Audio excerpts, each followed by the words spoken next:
تھے قاری صاحب، ماشاء اللہ، اللہ کی شان.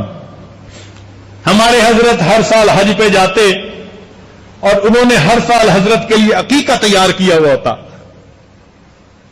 ہر سال بچہ، کبھی ایک بکرا کبھی 2 بکرے، ہر سال. ماشاء اللہ، اللہ کی شان دیکھیں کہ ان کی ایک بیوی سے 22 بچے ہوئے،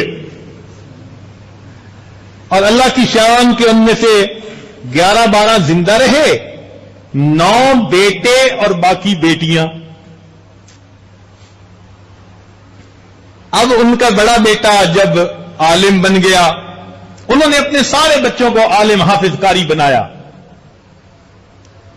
تو میں ایک دفعہ مسجد نبی میں بیٹھا تھا، یہ عاجز، ہمارے حضرت وفات پا گئے تھے. وہ قاری صاحب تشریف لائے، کہنے لگے جی آج بہت پریشان ہوں. پوچھا کیوں؟ کہنے لگا جی میرے 9 بیٹے اور میں نے سب کے سب کو قرآن پڑھایا، حدیث پڑھائی. بڑا بیٹا مفتی بن گیا، چھوٹا سال بعد بنے گا، اگلا اگلے سال. چھوٹے سے گھر میں رہتا ہوں، میرے سارے دوست مجھے پاگل کہتے ہیں.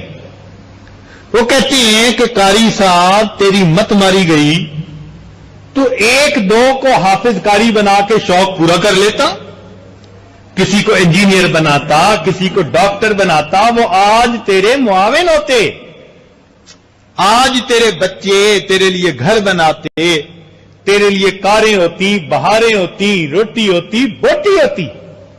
یہ تو نے کیا کیا؟ سارے بچوں کو ملا مولوی بنا دیا. اب تیرے پاس تو بڑے بچے کی شادی کرنے کے لیے خرچہ بھی نہیں، اور تیرے بیٹے کو کون رشتہ دے گا؟ گھر کے تو ہیں 2 کمرے، میاں بیوی بھی وہیں سوتے ہیں، بیٹے بیٹیاں بھی وہیں سوتے ہیں. ماشاء اللہ 15 بندے 2 کمروں میں سو جاتے تھے. اب تیرے بیٹے کی شادی کیسی ہوگی؟ تو قاری صاحب کہنے لگے جی آج بہت میں پریشان ہوں. میں نے کہا قاری صاحب آپ نے دین کو اپنایا، اللہ کو اپنا سرپرست بنایا، آپ کو پریشان ہونے کی کوئی ضرورت نہیں، اللہ آپ کا مددگار ہوگا. اس نے کہا جی کل میری بیوی نے ایک جگہ جانا ہے رشتہ دیکھنے کے لیے، بڑے بیٹے کے لیے، لیکن یہاں عرب میں خرچہ سارا لڑکے والوں کو کرنا پڑتا ہے. جہیز بھی لڑکے والے بناتے ہیں، لڑکی والے کچھ نہیں بناتے. تو میں سارا خرچہ کہاں سے لاؤں گا؟ اور پتہ نہیں کہ وہ ہاں بھی کرتے ہیں کہ نہ کرتے ہیں. اور مجھے تو دوست کہتے ہیں کہ تمہیں تو جوتیاں چٹھانی پڑیں گی رشتہ ڈھونڈنے کے لیے.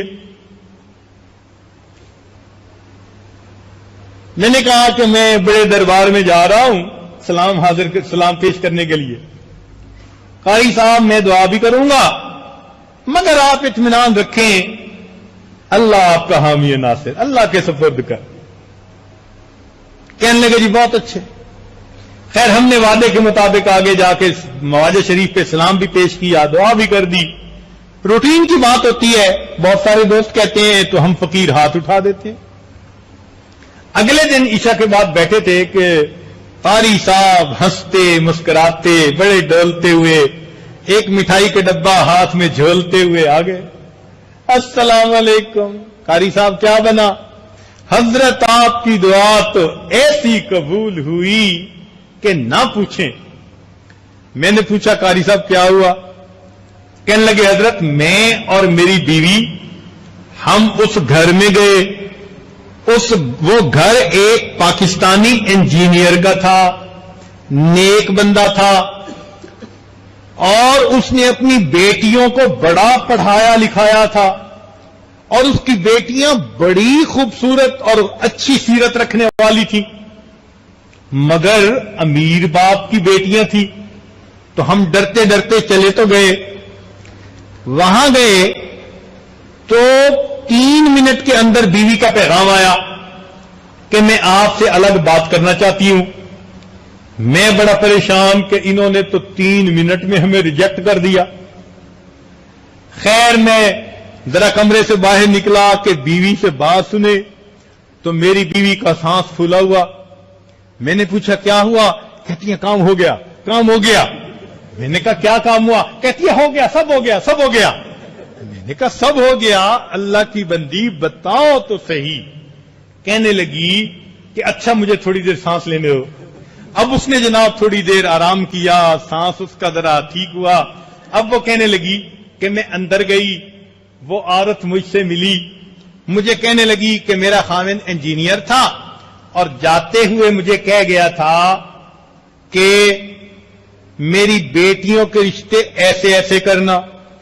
کہنے لگا میں تو حیران، اندر تو بادشاہوں جیسا نظام تھا، کیا کیا چیزیں تھیں، بڑا امیر گھرانہ نظر آتا تھا، مگر اس کی بیوی نے کہا کہ میرا خاوند دیندار تھا اور اس نے مجھے وصیت کی تھی میری بیٹیوں کی شادی کسی نیک دیندار عالم سے کرنا۔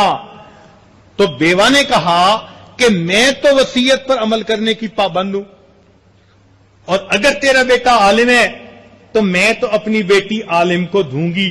کہنے لگی اتنی خوبصورت چاند جیسی وہ لڑکی، اور اس نے مجھے دکھائی اور کہا کہ میں نے رشتہ دے دیا اور کام سب کا ہو گیا۔ میں نے پوچھا کیا؟ کہنے لگی اس کی 9 بیٹیاں ہیں اور میرے ہر بیٹے سے اس کی بیٹی 1 سال چھوٹی ہے، ہم نے 9 کے 9 رشتے کر دیے، ایک گھر میں 9 رشتے ہو گئے۔ ہمارے بچے بڑے ہوتے جائیں گے، ہم ایک ایک کر کے شادیاں کرتے جائیں گے۔ اللہ کی شان، ایک رات میں قاری صاحب 9 رشتے کر کے واپس آ۔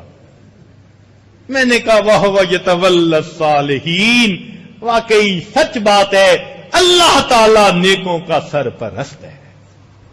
قسم اٹھا کے یہ بات کہتا ہوں کہ جو انسان اپنے رب پہ اعتماد کر کے گناہوں بری زندگی کو چھوڑ دیتا ہے، نیکوکار بنتا ہے، اللہ تعالیٰ ان دنیا داروں کے سامنے اس کو کبھی ذلیل و رسوا نہیں ہونے دیتے۔ صحبت اللہ والوں کی اللہ سے ملوا جاتی ہے۔ صحبت اللہ لا الہ الا اللہ، لا الہ الا اللہ، لا الہ الا اللہ، لا الہ الا اللہ، لا الہ الا اللہ، لا الہ الا اللہ، لا الہ